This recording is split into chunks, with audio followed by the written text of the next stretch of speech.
Assalamualaikum warahmatullahi wabarakatuh. Di sini saya akan mendeskripsikan tentang MONTES. Sebelumnya saya membuka perkenalan saya. Perkenalkan, nama saya Tarisha Nila Dani. Yang 49 sekian dari kelas MONTES. Baiklah, saya akan langsung masuk ke materinya, yaitu tentang MONTES. Pengertian MONTES. Tes ini adalah teknik penilaian dilakukan tanpa menggunakan tes, sehingga tes ini dilakukan lewat pengamatan secara teliti dan tanpa menguji peserta didik. Tes ini biasanya digunakan untuk mengukur kegiatan si belajar yang berkenaan dengan soft skill, terutama yang berhubungan dengan apa yang dapat dibuat atau dikerjakan oleh peserta didik daripada yang diketahui atau yang dipahaminya. Tes ini memiliki jenis-jenis. Yang pertama itu pengamatan atau observasi adalah cara menghimpun bahan-bahan keterangan atau data yang dilakukan dengan mengadakan pengamatan dan pencatatan secara sistematis terhadap fenomena-fenomena yang sedang dijadikan sasaran pengamat. Tujuan utama observasi yaitu mengumpulkan data dan informasi mengenai suatu fenomena.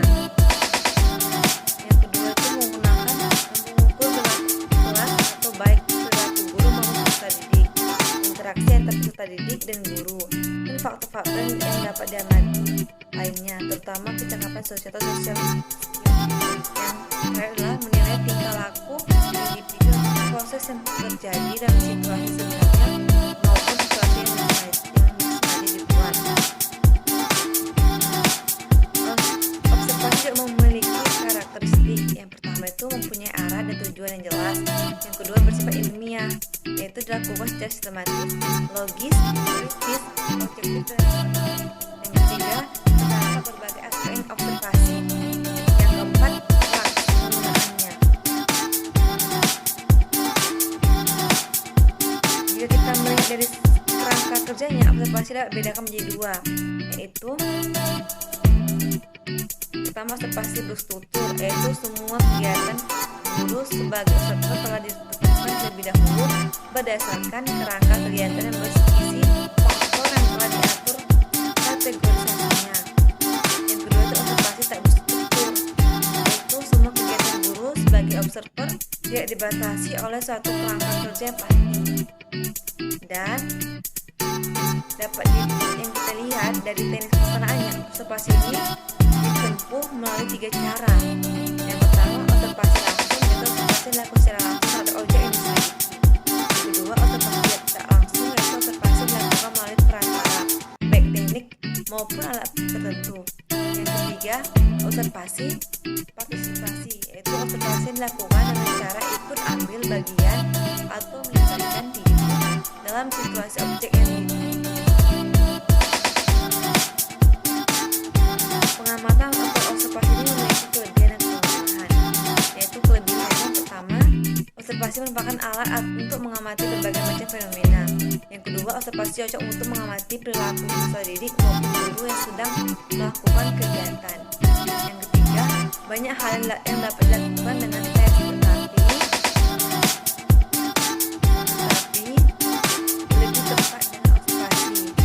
Yang keempat, tidak terkait dengan laporan pribadi. Dan observasi ini memiliki kekurangan. Yang pertama, seringkali pelaksanaan observasi tergantung oleh keadaan cuaca, maka ada kesan yang kurang baik menyenangkan dari observasi itu sendiri. Yang kedua, biasanya masalah pribadi sulit diamati.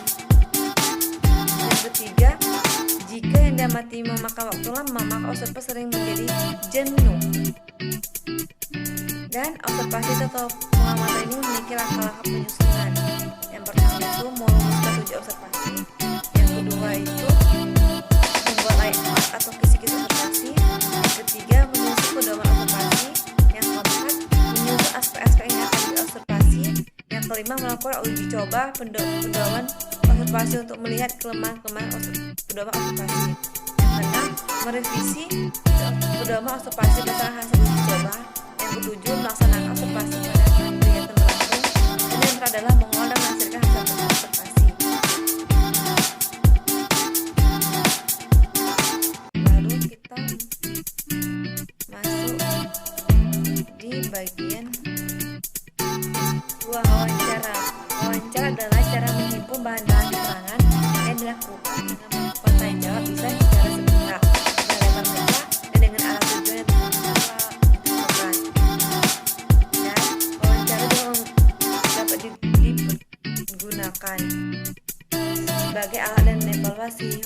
juga memiliki dua jenis, yaitu wawancara tertutup atau guided interview. Ini bisa dikenal dengan istilah wawancara tertutup atau wawancara sistematis. Wawancara ini dilakukan oleh evaluator dengan cara mengajukan pertanyaan yang telah disusun terlebih dahulu dalam bentuk paduan wawancara. Yang kedua itu wawancara tidak terpimpin. Biasanya juga dikenal dengan istilah wawancara sederhana atau wawancara tidak sistematis atau wawancara bebas, di mana responden mempunyai kebebasan untuk mengutarakan pendapatnya berdasarkan patokan-patokan yang telah dibuat oleh pelator. Dan wawancara ini memiliki 3 tujuan dalam melaksanakan wawancara. Yang pertama, untuk memperoleh informasi secara langsung guna menjelaskan suatu hal atau situasi dan kondisi tertentu. Yang kedua, untuk melengkapi suatu pendidikan ilmiah. Dan yang terakhir adalah untuk memperoleh data agar dapat dipengaruhi situasi dan orang tertentu. Wawancara ini juga memiliki kelemahan dan kelebihan. Kelebihan dari wawancara ini yaitu dapat secara luas mengajukan pertanyaan sesuai dengan situasi yang dihadapi pada saat ini. Yang kedua, mengetahui perilaku non-verbal. Yang ketiga, pertanyaan dapat diajukan secara berurut sehingga semua dapat memahami maksud penelitian secara baik sehingga dapat menjawab pertanyaan dengan baik pula. Yang keempat, jawaban tidak dapat dibuat oleh orang lain tetapi oleh sumber yang telah ditemukan. Dan yang terakhir adalah melalui wawancara dapat ditanya hal yang rumit dan mendetail. Tetapi wawancara ini memiliki kelemahan. Yang pertama itu adalah memerlukan banyak waktu dan tenaga, juga mungkin biaya. Yang kedua dilakukan secara tatap muka, namun kesalahan pertanyaan dan kesalahan dalam mencari jawaban masih bisa terjadi. Dan yang terakhir adalah keberhasilan wawancara sangat tergantung dari kemana wawancara.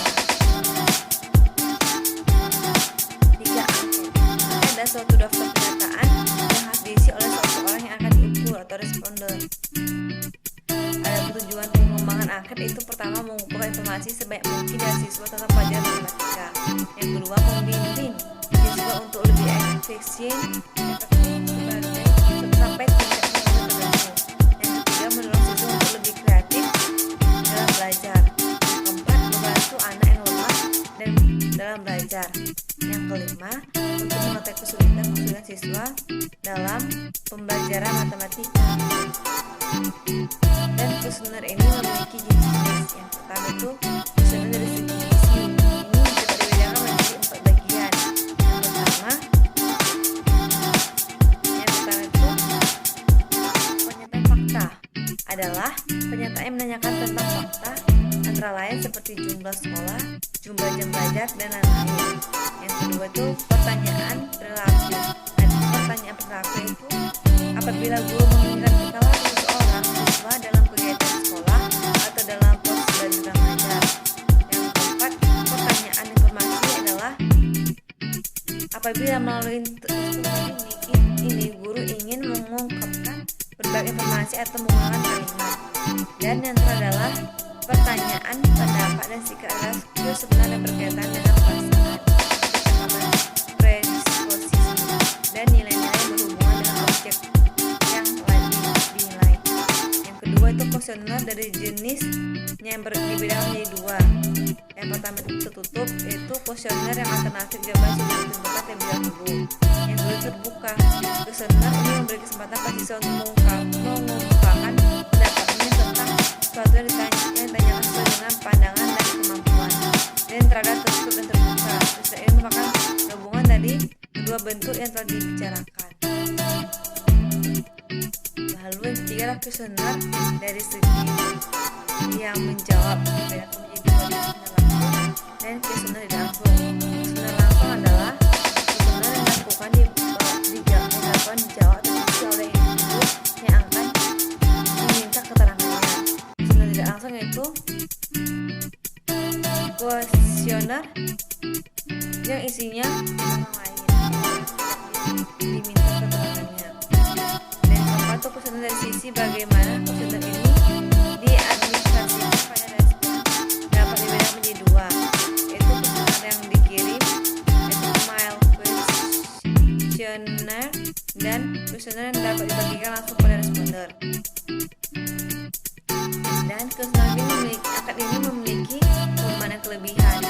Yang kelemahannya itu adalah dengan angket ini dapat memperoleh data dari sejumlah anak yang banyak yang hanya membutuhkan waktu singkat. Yang kedua, setiap anak dapat memperoleh sejumlah pertanyaan yang sama. Yang ketiga, dengan angket anak pengasuh subjektif dari guru dan dari. Sedangkan kelemahan angket antara lain yaitu pertama, pertanyaan yang diberikan oleh angket adalah terbatas sehingga apabila hal yang kurang jelas maka sulit untuk diterangkan kembali. Yang kedua, kadang-kadang pertanyaan yang diberikan tidak dijawab oleh semua anak ataupun mungkin dijawab tetapi sesuai dengan kenyataan sebenarnya karena anak merasa bebas menjawab dan tidak diawasi mendatar.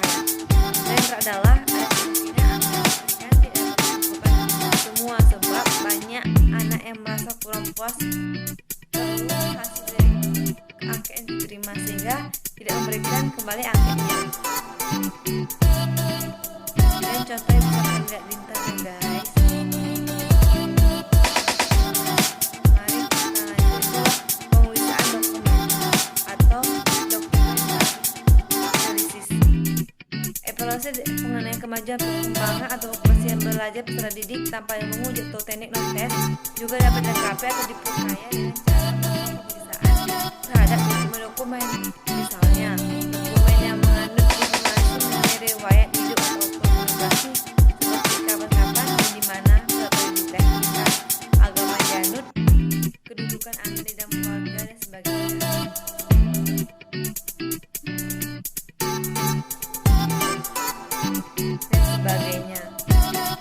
Dan itu juga kok dokumen yang memuat informasi tentang orang tua peserta didik, dokumen yang memuat seperti orang tua peserta didik, dokumen yang memuat tentang lingkungan non sosial seperti kondisi bangunan rumah, ruang belajar, lampu, penerangan dan sebagainya.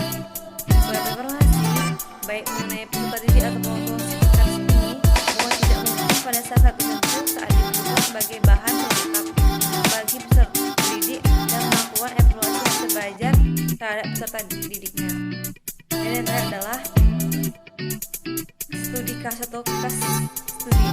Ini merupakan mempelajari hidup individual dalam proses tertentu secara terus-menerus untuk melihat perkembangannya. Misalnya peserta didik yang sangat cerdas, sangat lambat, dan sangat rajin, sangat nakal, atau kesulitan dalam belajar. Untuk itu, guru menjawab 3 pertanyaan inti dalam studi kasus yaitu pertama, mengapa kasus tersebut terjadi? Yang kedua, apa yang dilakukan oleh seseorang dalam kasus tersebut? Yang ketiga, bagaimana pengaruh hidup atau pengaruh tingkah laku seseorang terhadap lingkungan.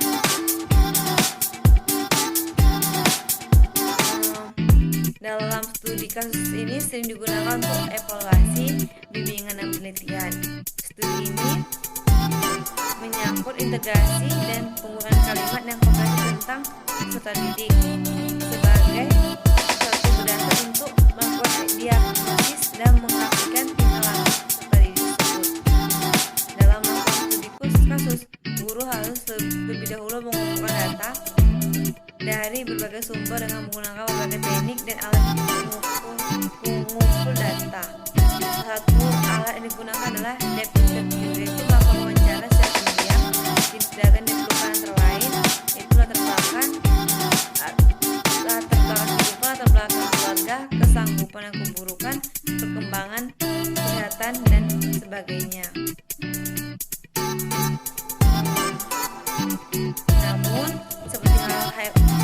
Namun halnya evaluasi lain adalah studi kasus yang mempunyai kelebihan dan kelemahan.